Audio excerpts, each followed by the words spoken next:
அண்ணா பல்கலைக்கழக மாணவி பாலியல் வன்கொடுமை செய்யப்பட்ட விவகாரம் தொடர்பாக தற்பொழுது தாமாக முன்வந்து வழக்கை விசாரணைக்கு சென்னை உயர்நீதிமன்றம் எடுத்திருக்கிறது.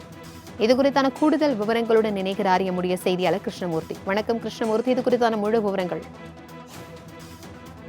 சென்னை அண்ணா பல்கலைக்கழக வளாகத்தில் இளம்பெண் ஒருவர் பாலியல் வன்கொடுமைக்கு ஆளான நிகழ்வு பெரும் அதிர்ச்சியை ஏற்படுத்தியிருந்தது.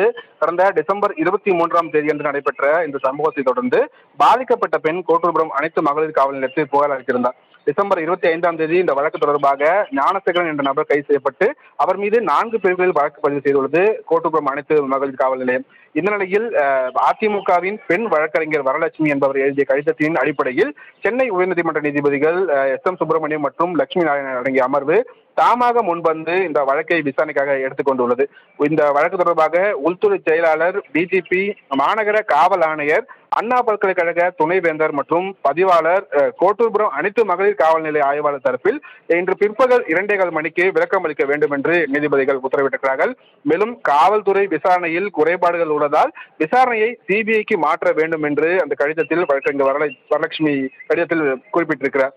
கடிதத்தின் அடிப்படையில் தாமாக முன்வந்து இந்த வழக்கை விசாரணைக்கு எடுத்துக்கொள்ள வேண்டும் என நீதிபதிகள் எஸ்.எம். சுப்பிரமணியம் மற்றும் நீதிபதி லட்சுமி நாராயணன் அமர்வில் வழக்கறிஞர் ஜெயபிரகாஷ் என்பவர் தற்போது இந்த முறையீடை செய்திருக்கிறார். இந்த முறையீடை ஏற்றுக்கொண்டுதான் நீதிபதிகள் இந்த வழக்கை தாமாக முன்வந்து எடுத்துக்கொண்டிருக்கிறார்கள்.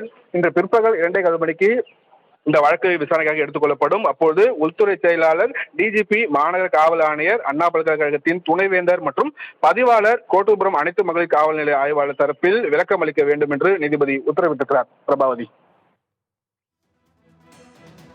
தகவல்களுக்கு நன்றி கிருஷ்ணமூர்த்தி.